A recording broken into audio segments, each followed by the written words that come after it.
Station ఖన్పూర్లో CM సభకు భారీ ఏర్పాట్లు జరిగాయి. 800 కోట్ల అభివృద్ధి పనులకు శంకుస్థాపనలు ప్రారంభోత్సవాలు చేస్తారు CM Revanth Reddy.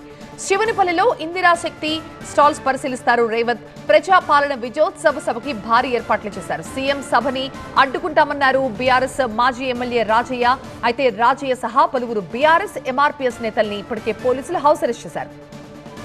CM Revanth tour నేపథ్యంలో ఫిరాయింపుల అంశాన్ని లేవనెత్తుతోంది బీఆర్ఎస్. పార్టీ మారిన వాళ్ళని రాళ్లతో కొట్టాలన్నారు సీఎం రేవంత్.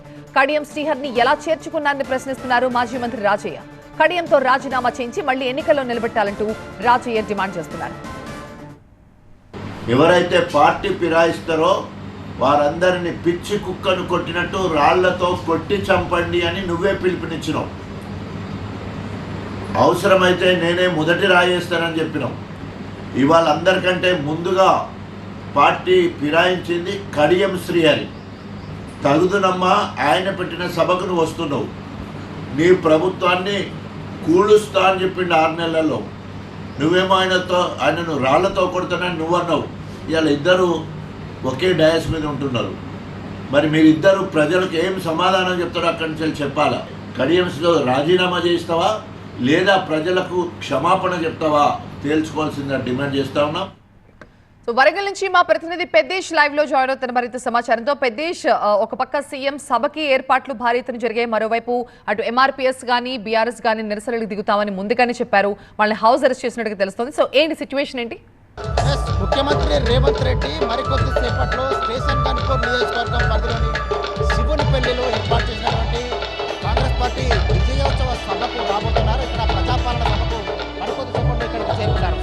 సీఎం పర్యటన నేపథ్యంలో స్టేషన్ ఖన్పూర్లో ఒక హైటెన్షన్ వాతావరణం నెలకొంది. ఇక్కడికి ఉదయం మధ్యాహ్నం 1 గంటకు చేరుకుంటారు. 1 గంటకు చేరుకున్న తర్వాత ఆయన 24 అభివృద్ధి పనులకు సంబంధించినటువంటి శిలాఫలకాలకు ఇక్కడే సామూహిక శంకుస్థాపన చేస్తారు. ఆ తర్వాత మధ్యాహ్నం 12:25 సభా ప్రాంగణానికి చేరుకుంటారు. సభా ప్రాంగణం మధ్య ఇక్కడ మధ్యాహ్నం 1:25 నుంచి 3 గంటల వరకు ఇక్కడ సభా వేదిక పైన ఉంటారు. ఇక్కడ ఆయన ప్రసంగం కూడా ఉంటుంది. అయితే సీఎం పర్యటన నేపథ్యంలో స్టేషన్ ఖన్పూర్ కాన్స్టిట్యున్సీ మొత్తం కూడా కట్టుదిట్టమైన భద్రతా ఏర్పాట్లు చేపట్టారు. దాదాపు 1000 మంది పోలీసులతో భారీ భద్రతా ఏర్పాట్లు చేపట్టారు. ఎందుకంటే స్థానిక మాజీ ఎమ్మెల్యే స్టేషన్ ఖన్పూర్ మాజీ ఎమ్మెల్యే రాజయ్యతో పాటు బీఆర్ఎస్ పార్టీ నేతలు సీఎం పర్యటన అడ్డుకుంటామని చెప్పి ఒక ప్రకటన చేసిన నేపథ్యంలో ఒక హైటెన్షన్ వాతావరణం నెలకొంది. పోలీసులు కూడా భారీ భద్రతా ఏర్పాట్లు చేపట్టారు. ఇప్పటికే రాజయ్యతో పాటు పలువురు బీఆర్ఎస్ పార్టీ నాయకులను, ఆటో డ్రైవర్లను, ఎంఆర్పీఎస్ కార్యకర్తలను కూడా హౌస్ అరెస్ట్ చేశారు.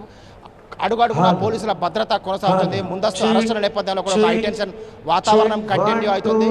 అయితే స్టేషన్ ఖన్పూర్కు ఈరోజు ముఖ్యమంత్రి పర్యటన నేపథ్యంలోనే అనేక ప్రశ్నలు సందిగ్ధు మాజీ ఉప ముఖ్యమంత్రి రాజయ్య ముఖ్యమంత్రికి సవాల్ విసరడం జరిగింది. ఖచ్చితంగా అడ్డుకుంటామని చెప్పి ప్రకటన చేసిన నేపథ్యంలో హైటెన్షన్ వాతావరణం కంటిన్యూ అవుతుంది. 50,000 మందిని ఇక్కడికి తరలించి భారీ బహిరంగ సభ సక్సెస్ చేసి తీరుతామని చెప్పి ఒకవైపు కడియం శ్రీహరి ప్రకటన చేసిన నేపథ్యంలో ఇక్కడ ఈ సభా వేదిక భారీ ఎత్తున ఏర్పాట్లు కూడా చేశారు. 50,000 మంది మహిళలు, అదేవిధంగా స్టేషన్ ఖన్పూర్ కాన్స్టిట్యున్సీ నుంచి పెద్ద ఎత్తున జన సమీకరణకు ఒకవైపు ఏర్పాట్లు జరుగుతున్నాయి. ఇంకొక వైపు భారీ పోలీస్ భద్రత మధ్య ఈ సభ నిర్వహణ జరుగుతుంది. మొత్తం దాదాపుగా 1000 మంది పోలీసులతో కట్టుదిట్టమైన భద్రత ఏర్పాట్లు చేపట్టారు. బీఆర్ఎస్ పార్టీ నేతల హౌస్ అరెస్టులు, ముందస్తు అరెస్టుల పరంపర కూడా కొనసాగుతోంది.